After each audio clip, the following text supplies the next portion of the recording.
Bienvenue les lions pour cette guidance sentimentale du mois de juillet 2021. Alors ici je vais regarder vos énergies et à droite celle de votre autre, en dessous l'énergie du lien qu'il y a entre vous et enfin au-dessus l'issue de la relation.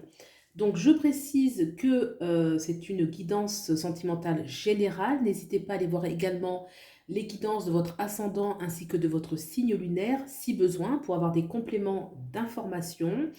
Et puis, voilà, je vous ai mis ici par convenance, mais vous pouvez tout à fait vous retrouver de ce côté-là. Donc, interchanger si nécessaire. Voilà, c'est parti. Alors, de ce côté-là, on a le 2 d'épée. Arcane majeur, le diable. Le 3 de bâton. Alors ici, on est un petit peu tiraillé, il y a une sorte de dualité entre un désir qui est profond, un vrai désir qui est important pour soi. Et le vrai désir, ça peut être une passion aussi, hein, un désir, une passion, ses besoins. On est vraiment à l'écoute de cela et on a besoin de vraiment réfléchir, de faire un choix. Il y a vraiment la notion de choix parce qu'on sait qu'on va devoir trancher pour aller vers quelque chose de nouveau. Hein, on voit clairement que il y a une dualité.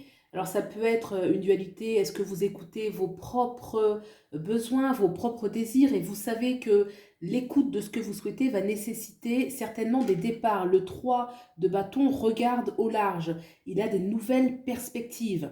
Donc certainement qu'il y a une notion de choix qui se fait ici par rapport à une passion, par rapport à des désirs, par rapport à ce que vous souhaitez réellement. Avec ce 2 d'épée, on a besoin de se recentrer, de prendre le temps de voir à l'intérieur de soi pour trouver la vraie réponse. Ça peut occasionner un léger conflit, hein, ou plus ou moins grand, ça va dépendre de chacun. Mais en tout cas, il y a un conflit quand même qui peut se présenter. En tout cas, l'arcane majeure, le diable, est très forte. C'est une arcane tout orangée, toute rouge, qui parle d'intensité, de désir, de passion, de quelque chose que l'on veut vivre, qui nous attire, qui a vraiment beaucoup de pouvoir sur soi. Et avec ce 3 de bâton, clairement, on est en train de regarder vers une nouvelle rive. On est en train de tourner le dos au passé. Donc tout cela occasionne une certaine dualité intérieure. D'accord? On va regarder ce qui se passe de ce côté-ci. Arcane majeur, la lune.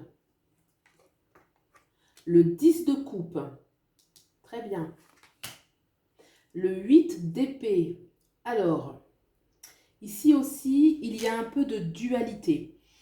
Il y a une aspiration avec ce 10 de coupe, une inspiration qui est profonde pour le bonheur en famille. Donc le couple qui est heureux et puis la famille avec les enfants, ça peut être, oui, les enfants, la famille recomposée. Une aspiration qui est profonde pour cela, mais les choses sont en gestation. Il y a un temps où on se sent psychologiquement ou physiquement contraint. Il y a quelque chose qui montre que les choses sont figées, qu'elles ne peuvent pas avancer, elles ne sont pas aussi fluides qu'on le souhaiterait. Est-ce que intérieurement on est dans une dualité? La lune aussi peut parler de choix, hein. Là on a une énergie de choix, mais la lune regorge aussi cette énergie de choix, de dualité, peut-être entre deux situations. On aspire à un bonheur familial, mais on se sent figé. On se sent figé. Alors est-ce qu'on se sent figé ici au sein de sa famille? Peut-être pour certains, mais je pense quand même que c'est une aspiration au bonheur familial, mais que les choses sont encore en gestation, sont encore cachées, et que on se sent peut-être contraint psychologiquement, pas prêt, ou contraint par les autres extérieurement. Il peut y avoir aussi peut-être un peu d'énergie de jalousie de ce côté-ci, qu'on se sent contraint par le regard des autres. En tout cas, là, je vois deux personnalités qui ont envie d'intensité, de ce côté-ci, vraiment d'écouter ses vrais désirs, de ce côté-là, un plaisir peut-être davantage tourné vers l'affect, le sentimental, mais des énergies quand même qui parlent d'écouter ses désirs et qui répondent à ses aspirations profondes. Mais le choix, on a deux choix ici qui sont très importants. D'accord, on va regarder le lien qu'il y a entre vous. La reine de coupe, très beau. Arcane majeur, le mat. Alors, déjà au niveau du lien, par cette reine de coupe, on voit qu'il y a une énergie de plénitude affective. On se sent bien, il y a de la légèreté, il y a de l'authenticité. Je ressens une énergie d'authenticité et en même temps, il y a une simplicité. On a envie que les choses soient simples. On aimerait bien que les choses dans le lien soient sans prise de tête. On n'est pas forcément en train de se projeter dans un futur parfaitement cadré, parfaitement planifié. Vous voyez, le mat, il y a cette énergie, un renouveau, mais un renouveau où il y a une certaine énergie de prise de risque et d'aventure. Sur le plan sentimental, c'est vrai que le mat peut parler d'aventure, d'une certaine légèreté, d'une certaine insouciance, mais je ne pense pas, même si on a le diable ici, je ne pense pas. Moi, je verrais plutôt la passion. Et là, cette reine de coupe, à côté de ce mat, c'est plutôt une énergie où on a envie d'écouter son intuition, de vivre l'amour sans se poser trop de questions. Et ce lien donne la part belle à une certaine spontanéité où on peut être soi-même, on peut s'exprimer, on peut exprimer sa propre originalité sans forcément être dans une certaine contrainte. Moi, je sens une énergie très fluide dans le lien, une énergie très fluide à la fois pour vous-même dans ce lien et le lien en tant que tel. Hein, vraiment, le lien en tant qu'énergie, il y a quelque chose de très léger, très fluide, où on est prêt à s'aventurer. Alors, ok, on va regarder. Alors, peut-être que c'est cette aventure-là où on ne sait pas où on va demain qui inquiète, peut-être de ce côté-ci, peut-être, où on se sent en manque de sécurité, peut-être. On va regarder maintenant où vous mène justement cette relation. Le 8 de bâton, pourquoi j'ai dit le 8 de bâton? Le roi de bâton, le roi de bâton.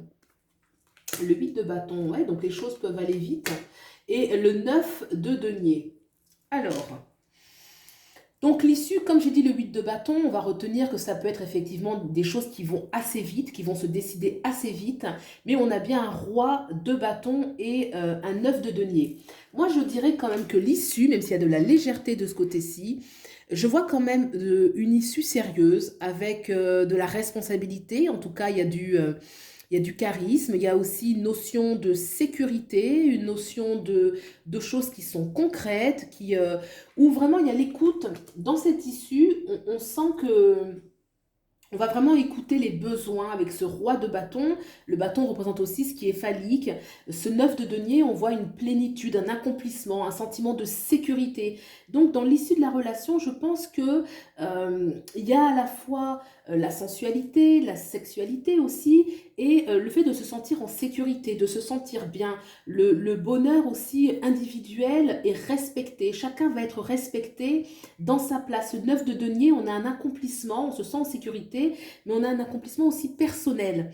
Donc certainement que c'est quelque chose qui, une relation, hein, c'est peut-être pour ça qu'il y a ce mat, un lien où il y a de la légèreté dans le sens où on peut être soi-même. On n'a pas besoin de répondre à certains critères, on n'a pas besoin de répondre aux besoins, aux attentes de l'autre. On peut être soi-même sans avoir peur en fait de ne plaire ou de ne pas plaire, quoi.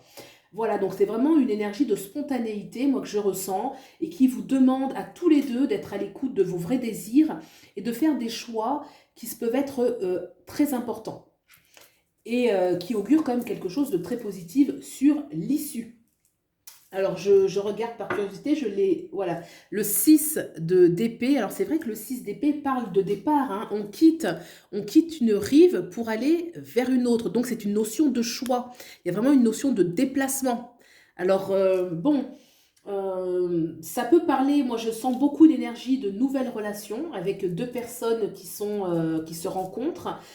Est-ce qu'elles sont déjà en couple? C'est possible.